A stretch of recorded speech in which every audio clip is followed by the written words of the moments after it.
Model इस तरीके से बदल गया कि पहले स्कॉर्पियो के छत पर, अब देख रहे हैं जेसीबी चल रहा है। देखिए, कुछ लोग हैं जो हमारे चीज़ों को कॉपी कर रहे हैं। हाँ, तो हम नया नया ट्रेंड ही ला दे रहे हैं, कर लीजिए कॉपी। तो क्या टुंडी में मोतीलाल जी जो बात रख रहे हैं 1932 की या खतियान की बात कर रहे हैं, लोग समझ रहे हैं इसको?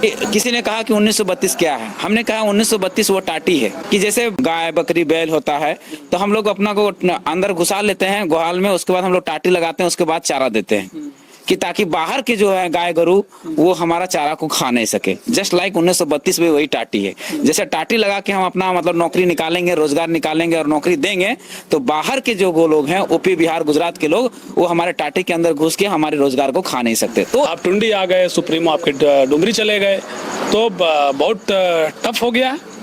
हाँ, टफ तो है। हमें कहीं ना कहीं लगता है जो टूट के गए हैं रिजवान जी, वो अति महत्वाकांक्षी हैं कि तुरंत आपको हम इसकी बात की पुष्टि नहीं करते हैं कि कितना में डील हुआ है, लेकिन इससे सुनने में आ रहा है कि बहुत बड़े रकम में डील हुआ है। कोई 4-4 पार्टियां साथ में लेकर लड़ रही है, कोई 5-5 पार्टियां साथ में लेकर लड़ रही है, और उसके रिस्पांस के टक्कर में हम खड़े हैं। ये कितनी बड़ी बात है, ये हम समझ सकते हैं। जेएमएम कल मैया मैया मैया मैया रट लगा रही है और एक उधर कह रही है गोगो गोगो गोगो गोगो। कितनी सीटें जीतने का अनुमान आप रखते हैं? हम अपना मेहनत पे विश्वास करते हैं, कर्म पे विश्वास करते हैं। हमारे कर्म अच्छे हैं, रिजल्ट जो भी हो। 5-7 सीटें अगर आपकी पार्टी जीतती है या हारती है, लेकिन सवाल तो ये है पहला कि अगर आज जीतती है तो अलायंस किसके साथ करना पसंद करेंगे? हम आएंगे तो 100 दिनों के भीतर यानी पहली कैबिनेट की जो बैठक होगी या सत्र चलेगा, उसमें हमारे 1932 के खतियान आधारित स्थानीय नीति या हमें झारखंडियों को परिभाषित आइडेंटिफाई करके जो सरकार देगी, हम उसके साथ जाएंगे। आप किनसे अपनी चुनौती मानते हैं या आपकी किससे लड़ाई? हमारा मुकाबला सिटिंग एमएलए से है कि अगर जीत गए आप तो पहला 2 काम कौन सा करना पसंद करेंगे अपने क्षेत्र के? हमारे बच्चे कहाँ बम्बई दिल्ली कलकत्ता चले जाते हैं, वहाँ क्या झोड़ा ढोते हैं, बंधुआ मजदूरी करते हैं, ड्राइवरी करते हैं, ऑटो चलाते हैं, ये काम करते हैं। लेकिन वही साउथ के बच्चे देखिए, अच्छी शिक्षा मिला हुआ, केरल के बच्चों को देखिए, तमिलनाडु के बच्चों को देखिए, कोई विदेश से वहाँ से निकलता है और जाके माइक्रोसॉफ्ट का सीईओ बन जाता है सत्य नडेला, कोई वहाँ से निकलता है और गूगल का सीईओ बन जाता है सुंदर पिचई। लेकिन झारखंड का एक बच्चा बता दीजिए जो पढ़ निकलता है और ये सीईओ बन। 10 नंबर केची छाप पर 20 नवंबर को टुंडी की जनता से यही अपील रहेगी कि इस बार दारू, मुर्गा, पेट्रोल, धोती, साड़ी, लुंगी, गमछा, मैया सम्मान योजना जैसे लुभाने वादों में फंसकर वोट ना करें। वोट इस बार अपने बाल बच्चों के भविष्य के लिए करें। नमस्कार, आप देख रहे हैं समाधान कब तक। हमारी चुनावी यात्रा जारी है। अलग अलग विधानसभा से तस्वीरें आप देख रहे हैं। इस वक्त हमारी चुनावी यात्रा टुंडी विधानसभा में है। आपको बता दें कि टुंडी में जबरदस्त घमासान है। एक तरफ झारखंड मुक्ति मोर्चा से मथुरा प्रसाद महतो चुनाव लड़ रहे हैं, भाजपा ने विकास महतो पर दाव लगाया है।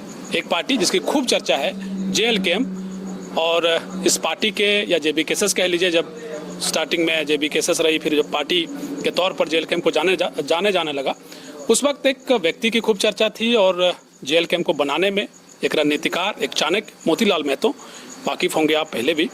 तो आज इनसे मिल रहे हैं, इनके विधानसभा आए हैं, खटिया पर बैठकर खतियानी चर्चा इसलिए क्योंकि खतियान की बात मोतीलाल जी अक्सर करते रहते हैं। अभी एक इनकी सभा थी और सभा में अब थोड़ा सा मॉडल बदल गया है। मॉडल इस तरीके से बदल गया कि पहले स्कॉर्पियो के छत पर, अब देख रहे हैं जेसीबी चल रहा है। सबसे पहले तो बहुत स्वागत आपके चैनल को, सभी दर्शकों को मेरे तरफ से जोहार।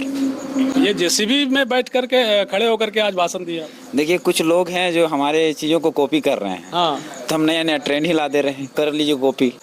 पहले था हमारा सभा आई थी, इसमें ओपन मंचों में होता था।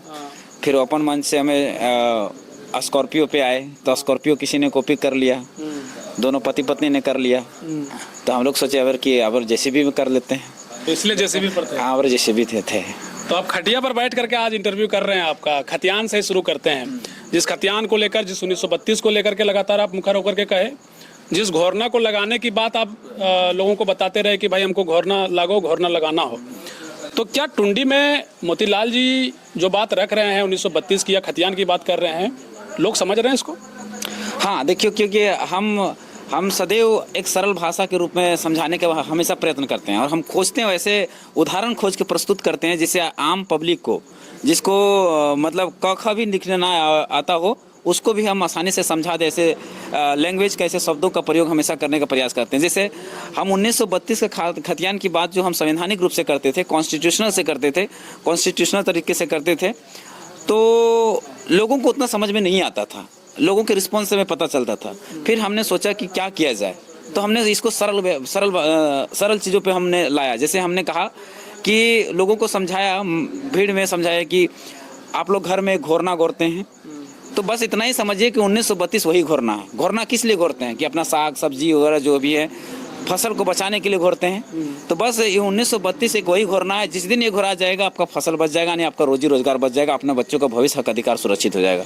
तो लोगों ने इतना गजब का रिस्पॉन्स आया कि 100 में से 100% लोगों ने इस बात को एक्सेप्ट किया और समझ गए वो कि 1932 घोरना है। अब वही चलता है सभाओं में कि 1932 कोई पूछता है कि 1932 क्या है, तो लोग कहते हैं घोरना है।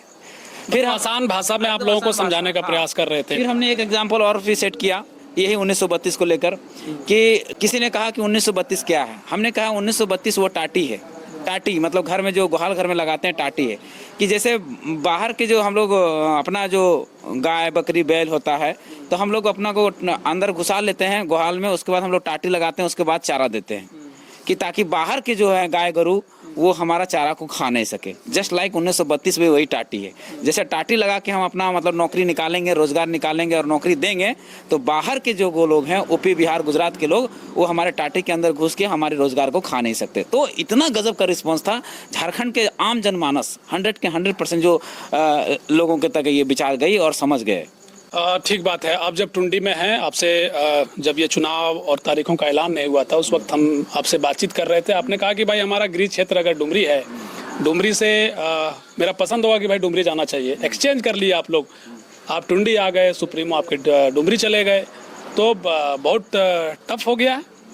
हाँ टफ तो है। टुंडी विधानसभा क्षेत्र इसलिए टफ है कि एक तरह से कहा जाता है कि पिछड़ा हुआ इलाका है। इसको कभी झारखंड में मोस्ट नक्सल इन्फेक्टेड एरिया के तौर पर देखा जाता था। और तीसरी बात है कि ये एक ट्राइबल्स बेल्ट है, ठीक है। तो ये तीनों चीज़ें, तीनों समीकरण जो है अपने आप में ही टफ है। बहुत सारी चीज़ें हैं जो वहाँ तक पहुँच नहीं गए, जैसे इंटरनेट की चीज़ें बहुत बाद में गई, और गई भी है तो उतना सक्सेस नहीं रही।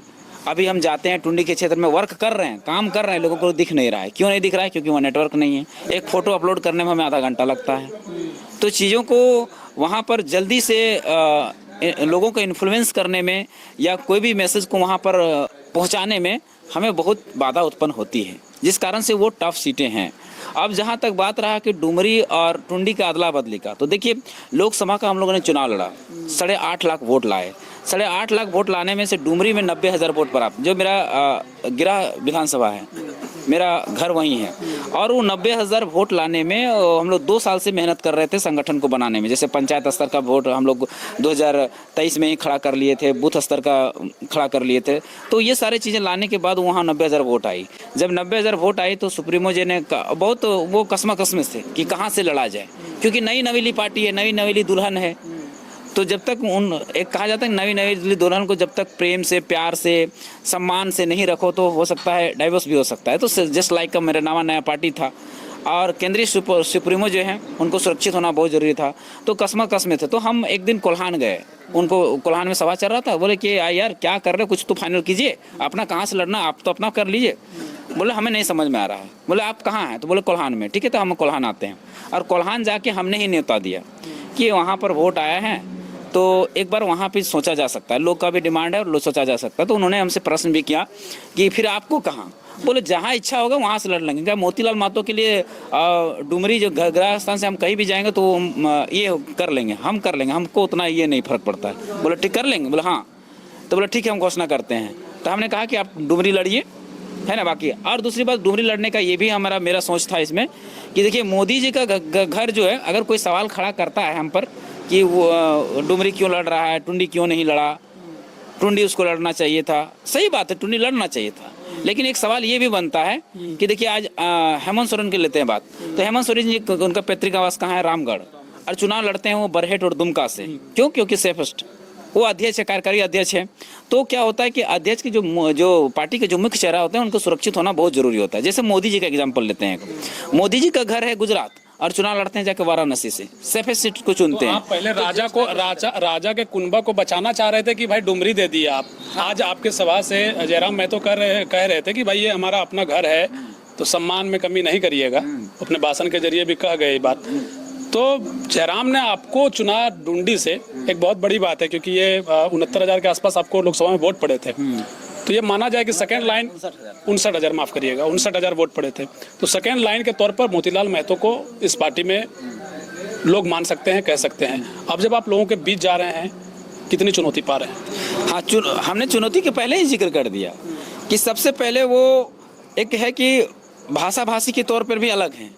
जैसे संथाल लोग, ट्राइबल्स लोग बसे हुए हैं तो ज़्यादातर संथाली बोलते हैं। नहीं तो नहीं, सवाल मूलतः इसमें ये है कि डुमरी आपके लिए इजी होता, ठीक है, ये स्थिति पैदा हो गई कि ये होना पड़ा, आप लोगों का सीट एक्सचेंज हो गया जहाँ से आप थे, लेकिन अगर डुमरी से आप लड़ रहे होते तो ज़्यादा आसान होता आपके लिए। टुंडी लड़ रहे हैं तो आपको थोड़ा ज़्यादा मेहनत करना पड़ रहा है, ऐसी चीज़। देखिए, हाँ, टुंडी में बेशक ये कहा जा सकता है ये टफ तो है ना, लेकिन कोई भी चुनाव जीतने का आसान नहीं होता है, चाहे डुमरी हो चाहे टुंडी हो।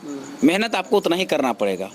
कि डुमरी में एक आसानी होता है कि वहाँ पंचायत विस्तार था, बूथ विस्तार हुआ था, और भी संगठन बना हुआ था, प्रखंड विस्तार हुआ था, तो ये चीज़ें हमें करने की ज़रूरत नहीं पड़ती। वहाँ सारी चीज़ और भी बहुत सारी चीज़ें हो चुका था, बैठक हो चुका था, जन जागरण हो चुकी थी, ये चीज़ें यहाँ पर नहीं हुई थी। तो यहाँ डिफिकल्ट यहाँ है, यहाँ भी है और डुमरी भी है, लेकिन आसानी से कोई जीता जा सकता है ऐसा कुछ भी नहीं है। डुमरी भी आसानी से नहीं जीता जा सकता और टुंडी भी नहीं जीता जा सकता। हाँ, थोड़ा मेहनत ज़्यादा, 25% मेहनत ज़्यादा है यहाँ टुंडी में। जब टुंडी की चर्चा होती है तो एक चर्चा हो जाती है कि भाई रिजवान क्रांतिकारी जो अभी आपकी पार्टी छोड़कर जेएमएम में चले गए, गांडे से आपकी पार्टी ने उनको प्रत्याशी बनाया और अब वो चले गए हैं, और देख रहे हैं कि एक प्रचार भी कर रहे थे वो मथुरा प्रसाद महतो के बगल में खड़ा होकर वो लोगों के बीच भी जा रहे हैं, जो भी इंडिया अलायंस के प्रत्याशी हैं वहाँ वो जा रहे हैं। कहा गया कि भाई टुंडी वो मांग रहे थे, मुझे टुंडी चाहिए था, वो कई बार कह चुके हैं कि हमें टुंडी चाहिए था। तो कोई अंदर खाने चीज़ें दुरुस्त नहीं थी, ठीक से समन्वय नहीं बना पाए आप लोग कि यह स्थिति पैदा हो गई। और इस वक्त जब चुनाव का ऐसा वक्त आया जब गांडे से आपके कोई प्रत्याशी चुनाव नहीं लड़ सकते थे, गांडे में जो कार्यकर्ता थे वो आज अपने आप को ठगा महसूस कर रहे हैं, क्या ये चूक मानते हैं? नहीं, ये चूक नहीं हुई थी, ये हम लोग का रणनीति का हिस्सा था। रणनीति का हिस्सा ये था कि हम लोग को पहले तो इधर उधर की सीटें हुई, उसके बाद एक चीज़ हम लोगों ने गौर किया, गांडे में गौर किया कि वहाँ एक मुस्लिम अल्पसंख्यक आबादी ज़्यादा है, पहला बात, और दूसरी बात वहाँ अल्पसंख्यक लोग वहाँ विधायक थे, है ना, उनको ज़बरदस्ती में ये करवाया गया। तो जब अल्पसंख्यकों के लिए वो सीटें सुरक्षित थी तो हमारे पास अल्पसंख्यक के चेहरे में से वो थे, तो हमने उनको वहाँ देने का काम किया। और देने के पीछे हम लोग का बहुत बड़ा मिशन था कि अल्पसंख्यक समुदाय अगर उनको वोट करती है, एक नाराज़गी के तौर पर भी वोट करती है, केवल अल्पसंख्यक समुदाय के केवल सीटें मिल जाते जितना गांडे में है, शायद और जगह हो सकता है वो भी, लेकिन इधर के क्षेत्रों में गांडे से सिर्फ सीट अल्पसंख्यक के लिए नहीं था और हम लोग उन सीट को निकालना चाहते थे, ये मैटर था। और जब तक हमें बात रहा कि कैडर का ठगा होने का, तो जितने लोग फॉर्म भरे थे सबसे समन्वय स्थापित किया गया था, सबसे बातें भी की गई थी।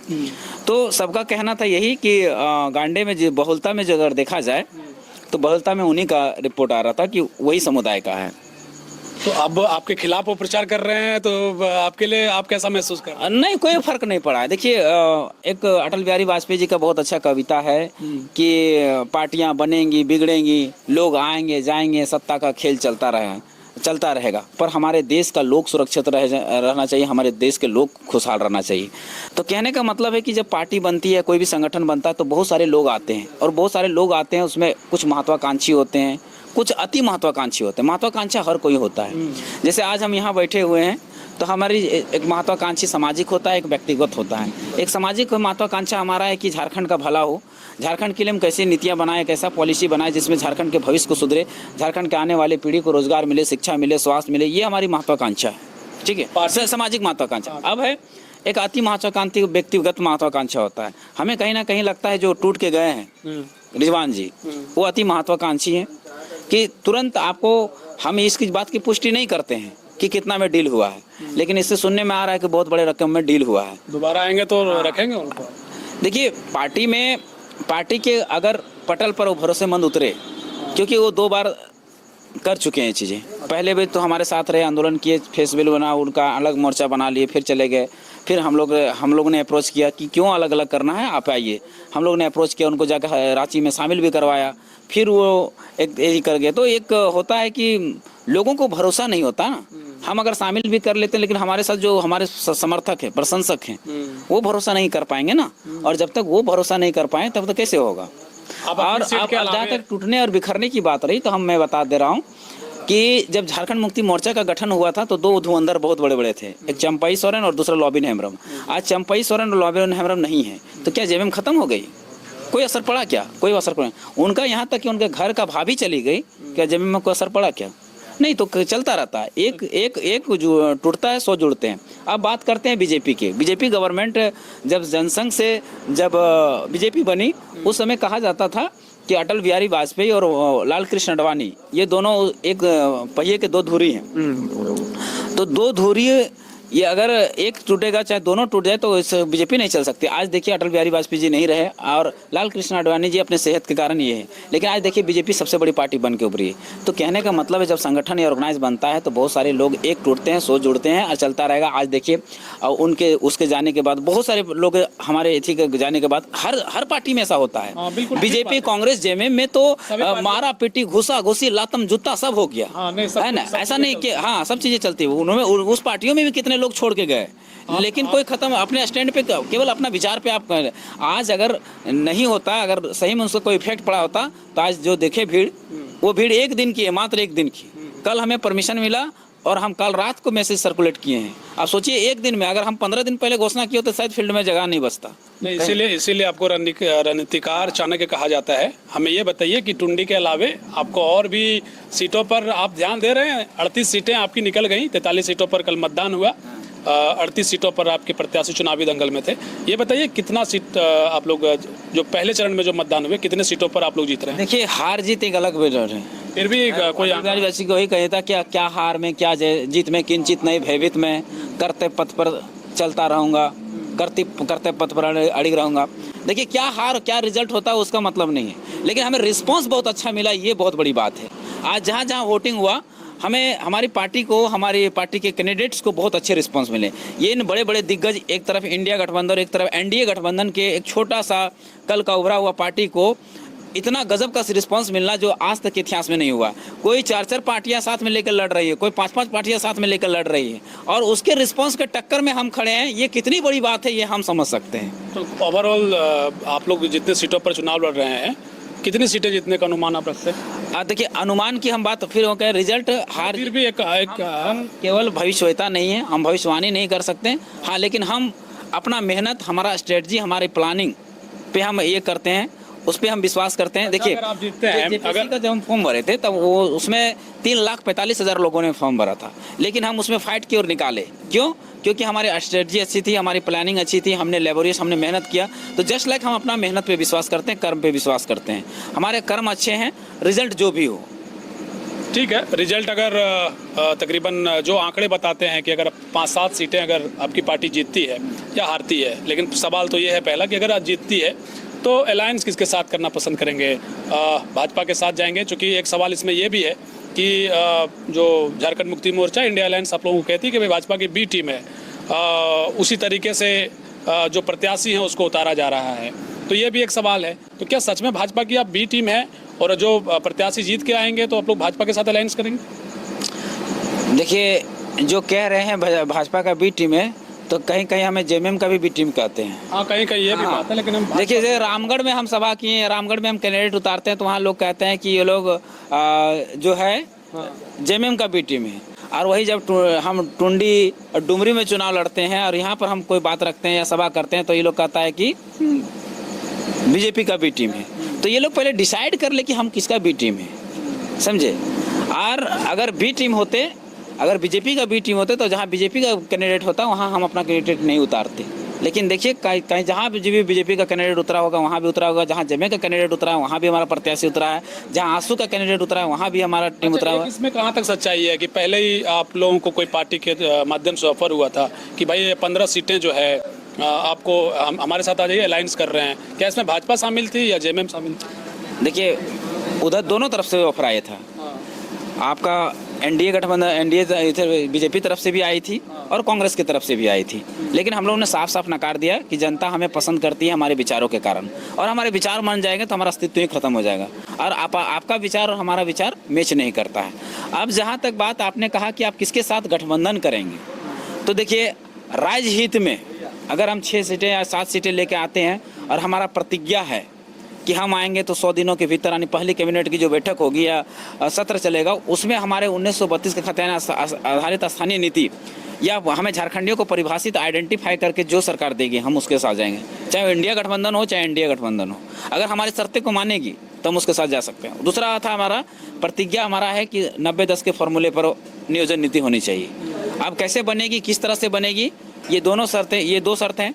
तीसरा शर्त हमारा है कि विस्थापन नीति का, क्योंकि आज हमारा झारखंड में करीब 15 लाख हेक्टेयर ज़मीनें कंपनियों के द्वारा ली गई है, BCCL, CCL, Tata, Medanta, Usha Martin जैसे कंपनियों के द्वारा, जिसमें 7 लाख लोगों को विस्थापित किया गया है और मात्र 1 लाख नौकरी दे पाई है, उसमें भी जैसे तैसे।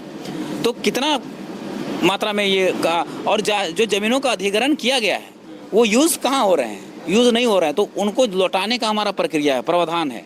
और विस्थापन नीति में ये पॉलिसी बनाने की प्रक्रिया है कि अब अगर हमारी ज़मीनें जाएंगी, क्योंकि हम कितना दिन तक विस्थापित होते रहेंगे, तो हम अब पैसा नहीं लेंगे, उसमें 1% ही क्यों नहीं, लेकिन मालिकाना हक लेंगे।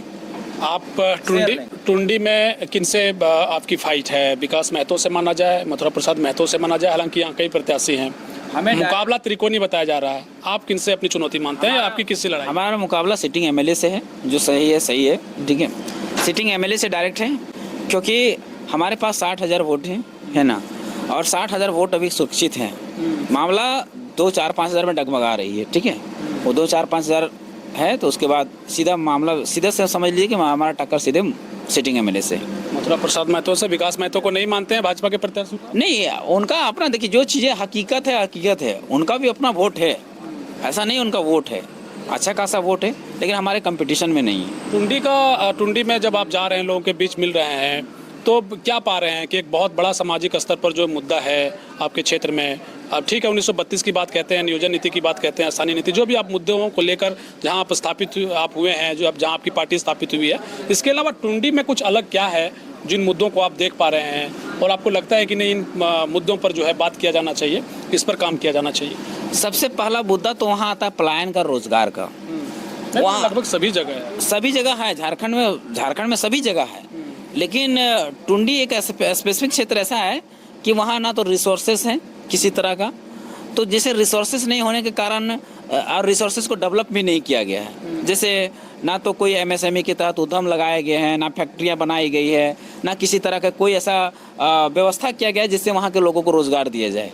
तो ये बहुत दिक्कत वाली बात है। और वहाँ से पलायन इसलिए है क्योंकि वहाँ रोज़गार नहीं है, तो पलायन होगा ही, ऑटोमेटिकली सी बात है। तो इस पर सरकार को और विधायक को वहाँ पहल करना चाहिए। अब पहल ये क्या करेंगे, ये तो हम देखते हैं कि अभी एक मामला उसमें शामिल हुआ है, ये कहाँ तक सच्चाई है तो आप ही जानते हो, मीडिया वाले हैं, बंधु हैं। आप न्यूज़ 11 का एक रिपोर्ट है, न्यूज़ 11 तो प्रतिष्ठित न्यूज़ चैनल है, उसमें हमने एक देखा था एक वीडियो कि एक कंपनी आ रही है सौर ऊर्जा प्लांट लगाने के लिए, सौर ऊर्जा लगाने के लिए आ रहा है, उसमें मंत्री अस्टिंग भी किया गया, उसमें 15 करोड़ डील करते हुए नजर आ रहे हैं ये विधायक जी। तो विधायक जी अगर 15 करोड़ डील करते नजर आए तो इसका मतलब क्या हुआ कि वोटों का सौदा कर रहे हैं, उनकी भावनाओं का सौदा कर रहे हैं। तो कहीं ना कहीं अगर 15 करोड़ कंपनी नहीं दे पाएगी तो कंपनी वहाँ प्लांट नहीं लगाएगी, और प्लांट नहीं लगेगा तो वहाँ के लोगों को रोजगार कैसे मिलेगा? जस्ट लाइक एक कंपनी का उदाहरण है, हो सकता है ऐसे कई 100 कंपनियाँ भी आई होंगी वहाँ प्लांट लगाने के लिए, अलग अलग तरह के, और यही डील के चक्कर में, यही कमीशन के चक्कर में नहीं लग पाया होगा। तो ये बहुत दुर्भाग्य की बात है। ठीक बात है। एक अंतिम सवाल जो लगभग सभी प्रत्याशियों से हमें लग रहा है कि ये मेरा 15वां विधानसभा है और लगभग जो प्रत्याशी से पूछते हैं, अंतिम सवाल हमारा ये रहता है कि अगर जीत गए आप तो पहला 2 काम कौन सा करना पसंद करेंगे अपने क्षेत्र के? हम 2 नहीं 3 काम करना पसंद करेंगे। 2 ठीक है, 3 आप बताइए, लेकिन 2 हमारे लिए जरूरी है। पहला स्वास्थ्य में, शिक्षा में सुधार, मेरा पहला फोकस रहेगा शिक्षा में, क्योंकि पढ़ना बहुत जरूरी है, पहला। दूसरा स्वास्थ्य में सुधार, और तीसरा रोजगार के लिए काम। 3 काम यही करना है। आज 3 काम करेंगे, जनता बाकी सब अपने खुद ब खुद कर लेगी। गली नली सड़क तो बनाना ये सरकार का, अगर ये आएगा बजट में आएगा तो गली नली सड़क बनेगा, लेकिन ये 3 काम अगर इंसान को दे दिया जाए तो हमें नहीं लगता है कि जीवन में और कोई चीज़ की ज़रूरत है। क्योंकि अगर शिक्षा दे दिया जाए तो आदमी उससे कहीं भी देश दुनिया में कहीं भी रोजगार पा सकता है। आज देखिए, शिक्षा नहीं करने रहने के कारण क्या होता है, हमारे बच्चे जैसे तैसे पढ़ते हैं, मैट्रिक इंटर पास करते हैं, जो इंटर किए हुए इंटर का स्पेलिंग नहीं बता पाते हैं, MLA MP का स्पेलिंग नहीं बता पाते हैं, सॉरी MLA MP का फुल फॉर्म नहीं बता पाते थे। बहुत बड़ा दुर्भाग्य की बात है। हमारे बच्चे कहाँ बम्बई, दिल्ली, कलकत्ता चले जाते हैं, वहाँ क्या झोड़ा ढोते हैं, बंधुआ मजदूरी करते हैं, ड्राइवरी करते हैं, ऑटो चलाते हैं, ये काम करते हैं। लेकिन वही साउथ के बच्चे देखिए, अच्छी शिक्षा मिला हुआ, केरल के बच्चों को देखिए, तमिलनाडु के बच्चों को देखिए, वो निकलते हैं वहाँ से पढ़ लिख कर सीधे विदेशों में चले जाते हैं। कोई विदेश से वहाँ से निकलता है और जाके माइक्रोसॉफ्ट का सीईओ बन जाता है सत्य नडेला, कोई वहाँ से निकलता है और गूगल का सीईओ बन जाता है ये सुंदर पिचई। लेकिन झारखंड का एक बच्चा बता दीजिए जो पढ़ निकलता है और ये सीईओ बन नहीं मतलब है। बुनियादी जरूरतों पर काम करेंगे, शिक्षा, स्वास्थ्य और रोजगार पर काम होगी। पहले हम 3 काम करेंगे, 3 काम करने के बाद जनता सारे काम अपने आप कर लेंगे। और जैसे पढ़ के वो अपना रोजगार बनाएगी, उनके पास पैसे आएंगे तो पैसे अपने घर पे इन्वेस्ट करेंगे, घर बनाएंगे, लन फन कपड़े लते इन्वेस्ट करेंगे, ग्रामीण चीज़ों में सहायता करेंगे। तो सीधी बात, एक आदमी सुधरा, उसका परिवार सुधरा तो ऐसे 10 को अगर आदमी सुधर गया है गाँव में तो एक समाज सुधरा, एक समाज का उच्च स्तर जो है जीवन शैली का उच्च स्तर बढ़ा। और जब समाज का जीवन स्तर शैली बढ़ा तो एक जिला सही हुआ, एक जिला से एक झारखंड, तो मतलब डेवलपमेंट वहीं से शुरू है। नहीं, डेवलपमेंट और नीतियां, पॉलिसी, इन सब चीजों पर आप चर्चा करते रहते हैं। एक जो वीडियो है आपका टुंडी से वायरल होता है जहां पर आपको लोग रुकते नजर आ रहे थे, उसकी पता नहीं क्या सच्चाई है, एक सोशल मीडिया पर वो सब चीजें चली, आपको लोग रोक रहे थे, वो क्या माजरा था आपका? वो माजरा एक्चुअली में टुंडी के ही लोग थे, है ना। वो हमने कहा, वो क्षुब्ध थे टिकट देने को लेकर कि टिकट क्यों आप लोग ऐसे कर रहे हैं, जो जहाँ का वहीं का लड़े। तो हम कहें कि भाई ये पार्टी का अपना ये है, पार्टी का अपना संविधान है, पार्टी का अपना अध्यक्ष है, सचिव है, कोषाध्यक्ष है और संसदीय बोर्ड है, स्क्रीनिंग कमेटी है, वो डिसाइड करे कि वो क्या क्या करना चाहते हैं। हम डुमरी के हमें टुंडी लगा, हमने एक्सेप्ट किया, स्वीकार। बंधक बनाया गया था। हाँ, मतलब गाड़ी में बैठे हुए थे और वो थ्रेटिंग कर रहे थे। अच्छा। तो मैं कहना चाहता हूँ कि ठीक है, हमसे थ्रेटिंग कीजिए, हम हो सकते हैं कि टुंडी के बाहर के लोग हो सकते हैं, झारखंड का माटी का बेटा तो है ना। लेकिन आप उसका विरोध किए।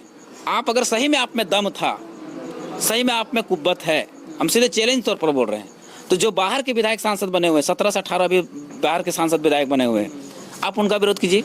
आप अनुसुम का विरोध करके दिखा दीजिए, है दम तो। आप पूर्णिमा नीरज सिंह का विरोध करके दिखा दीजिए, है दम तो। आप राज सिन्हा का विरोध करके दिखा दीजिए, तब ना मानेंगे कि आप सही में चाहते हैं कि बाहर का विधायक ना हो।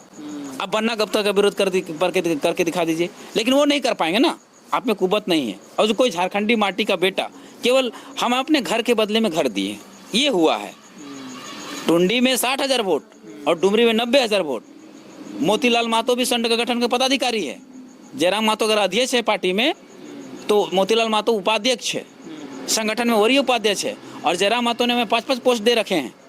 हम चुनाव प्रबंधन समिति का भी संयोजक हैं, निगरानी समिति का भी संयोजक हैं, सह प्रवक्ता भी हैं, वरीय उपाध्यक्ष भी हैं। तो हमें कोई तो क्वालिटी होगा, कोई तो गुण होगा, जो इतने पोस्ट दे रखे हैं और उनका बखूबी हम निभा रहे हैं। तो उन्होंने हमें टुंडी का दिया क्षेत्र, तो हमने उसको अस्वीकार किया और हमने उसके बदले में घर दिया। हमने 90,000 वालों का घर, 90,000 जहाँ आए तो वो दिए, उन्हें 60,000 आया वहाँ दिए थे। तो हमने दोनों एक दूसरे को एक किए, तो हम दूसरे को स्वीकार किए। हमने डुमरी में किसी को विरोध करते हुए टाइगर को नहीं विरोध होने दिए। एक भी कोई शब्द उठा के दिखा दे कि टाइगर का कोई विरोध किया होगा उसने, तो हम ऐसा अंदरूनी खाने में ऐसा नहीं था कि विरोध था, लेकिन हमने उसको रोक लिया। तो जस्ट लाइक जिस तरह से हमने डुमरी में एक्सेप्ट किया टाइगर को, उसी तरह मोतीलाल महतो को भी टुंडी में एक्सेप्ट करना चाहिए और भारी से भारी मत से हमें विजय बनाना चाहिए। 10 नंबर केची छाप पर 20 नवंबर को टुंडी की जनता से यही अपील रहेगी कि इस बार दारू, मुर्गा, पेट्रोल, धोती, साड़ी, लुंगी, गमछा, मैया सम्मान योजना जैसे लुभाने वादों में फंसकर वोट ना करें। वोट इस बार अपने बाल बच्चों के भविष्य के लिए करें, उनके पढ़ाई लिखाई के लिए करें, उनके स्वास्थ्य के लिए करें, उनकी शिक्षा रोजगार के लिए करें। इस बार का वोट, इस बार का 24 सालों के झारखंड में पहली बार झारखंडियों को जागने का मौका मिला है। अपना सुधार कीजिए और वोट एक ऐसे उम्मीदवार को कीजिए जो आपके लिए नीतियां बना सके, नियम बना सके, आपके हक अधिकार की बात करें। एक अगर हम एक अंतिम सवाल और भी ले लेना चाह रहे हैं, एक थोड़ा सा न्यूज़ खबर कह लीजिए लंबा हो सकता है, अंतिम में थोड़ा कम समय में बोलिएगा। जिस तरीके से आपकी पार्टी में संजय मेहता, रिजवान क्रांतिकारी जो नाम रहे हैं, और भी कई लोग हैं जो शायद मीडिया जगत में नहीं आ पाए, सुर्खियां नहीं बटोर पाए, लेकिन अब आपके बीच एक ऐसी चुनौती है जहां पर कई ऐसे नेता अच्छे वोट के आधार लाएंगे और कहीं ना कहीं कोई पार्टी में चले जाएंगे। अब आप लोगों के लिए एक नई चुनौती सामने खड़ी दिखाई देगी जब सरकारें बन जाएंगी 23 के बाद, या यूँ कह लीजिए आने वाला जो 5 बरस है। तो मोतीलाल महतो का जो एक आधार होगा वोट लाने के बाद, चूँकि एक बहुत बड़ा चेहरा है, आप चाहेंगी अलग अलग पार्टियां भी क्या कि आप उनके खेमे में चले जाएं। तो अगर इस तरह की अगर अपॉर्चुनिटी या अवसर आपके पास भी जाता है, ठीक है आप ना कहेंगे, लेकिन आपको लगता है कि कोई और भी जो आपके पार्टी के प्रत्याशी होंगे जो अच्छे वोट के आधार लाएंगे, वो कहीं ना कहीं दूसरी पार्टियों में शामिल हो सकते हैं, जिस तरीके से पिछले दिनों में आप लोगों के साथ कई प्रत्याशियों ने इस तरह की एक तरीके से घटनाएं हुई हैं, ये कह सकते हैं आप? देखिए, सबसे बात जाने की बात, तो कोई भी चला जाएगा ना दूसरे पार्टी में तो लोग उसको पसंद नहीं करेंगे, एक्सेप्ट ही नहीं करेंगे। क्योंकि हमारे पास जो विचार है ना, वो विचार उन पार्टियों में नहीं मिलेगा। सवाल था इसमें, आप चुनौती देखते हैं चुनाव के बाद जो प्रत्याशी जाएंगे, हाँ। ये घटनाएं घट सकती हैं, आपको अनुमान है? हाँ, घट सकती है, लेकिन इसका कोई फायदा नहीं है। जो प्रत्याशी ऐसा अवसर देख सकते हैं वो। देख सकते हैं ना, लेकिन कोई फायदा नहीं है, क्योंकि लोग आपको पसंद करते हैं आपके विचारों के कारण, ना कि पार्टियों के कारण। अगर पार्टियों के कारण आपको पसंद करते, आप चले जाइए, देख लीजिए ट्राई करके, कोई रिस्पॉन्स नहीं, शून्य, खत्म। मोतीलाल महतो भी अगर चले जाते हैं ना, तो उसका भी खत्म अस्तित्व, क्योंकि लोग हमें झुझारूपन से जान रहे हैं, लड़ाई लड़ने के कारण जान रहे हैं, विचारों के कारण जान रहे हैं। वो लोग हमें पसंद कर रहे हैं, उसका अपने भविष्य को देकर कि ये हमारा भविष्य बना सकते हैं, ये झारखंड को सुरक्षित कर सकते हैं। इन विचारों के कारण लोग हमें पसंद कर रहे हैं, ना कि मोतीलाल महतो पार्टियों के कारण की जेल के जेबी केसेस का इसलिए पसंद कर रहे हैं, नहीं। तो वो मोतीलाल महतो अगर बीजेपी में जाते हैं तो मोतीलाल महतो का अस्तित्व खत्म। जयराम महतो बीजेपी में जाते हैं तो उनका भी अस्तित्व खत्म। अगर हम कांग्रेस में जाते हैं तो उनका अस्तित्व खत्म, क्योंकि वो हमारे हित के मुद्दे की बात नहीं करते। आज हमें बताइए, कौन सा इंडिया गठबंधन या एनडीए गठबंधन ने कहा हो कि हम आएंगे तो 1932 खतियान लागू करके देंगे? एक सरकार ने वादा भी किया, लेकिन देखिए क्या मिला, कुछ भी नहीं मिला। अभी ये सरकार ने कहा कि 1932 का खतियान भी लागू करेंगे, मिला क्या? नहीं मिला। नियोजन नीति लाएंगे, मिला क्या? नहीं मिला। 25 करोड़ तक का टेंडर देंगे, मिला क्या? नहीं मिला। 5 लाख का सरकारी नौकरी का वादा था, मिला क्या? नहीं मिला। प्राइवेट कंपनियों में 75% देंगे, मिला क्या? तो सारी चीज़ें नहीं हो पाया। और अभी का मुद्दा गौन है, जेएमएम के लिए मैया मैया मैया मैया रट लगा रही है, और एक उधर कह रही है गोगो गोगो गोगो गोगो। तो ऐसे नहीं ना, जो मेन मुद्दे वो गायब हैं। कभी इनको बात करते हम नहीं देखे कि स्वास्थ्य में, शिक्षा में, रोजगार में कैसे देंगे, ये कभी बात करते नहीं देंगे कि हाँ मेरा ये मैनिफेस्टो है, इसमें पूरा कीजिए। एक बात करेंगे हम खटाखट पैसे दे रहे हैं, तो तुम खटाखट पैसे दे रहे हैं, खटाखट प्रचार कर रहे हैं, केवल अपना दाढ़ी लगा के, बड़ा बड़ा दाढ़ी लगा चमका रहे हैं, मैया दे रहे हैं। क्या मैया का सामान मिल जाएगा? मैया का सामान उसकी शिक्षा से मिलेगा, उसकी शिक्षा से मिलेगा, उसको रोजगार देने से मिलेगा। 1000 टका देने से किसी का घर चलता है आजकल? जिन बातों का जिक्र आप कर रहे हैं, बुनियादी जरूरतों का, ठीक बात है, बहुत बातें आपसे हो गई। लगता है सवाल हमारा जारी रहेगा, आपके जवाब भी जारी रहेंगे, सवालों और जवाबों का सिलसिला चलेगा। आपने समय दिया, बहुत शुक्रिया आपका। धन्यवाद आपके चैनल के सभी दर्शकों को फिर से एक बार जोहार। देखिए, मोतीलाल महतो हमारे साथ थे, ज़बरदस्त इंसान है। और सबसे बड़ी बात है कि जिस जेल कैम्प की चर्चा पूरे झारखंड में होती है, उसको बनाने में, उसको संवारने में इनकी बहुत बड़ी भूमिका रही है। और पार्टी के सुप्रीमो जयराम महतो ने उनको वो सीट दी है जहाँ के वो निवासी हैं, जहाँ जो एक तरीके से उनका गृह क्षेत्र कहलाता है। गिरिडीह लोकसभा के जब चुनाव हुए थे, उस वक्त यहाँ से भी जो वोट का आधार रहा है, वो ये तय कर सकता है कि भाई विधायक यहाँ का आपके कॉन्टेस्ट में है।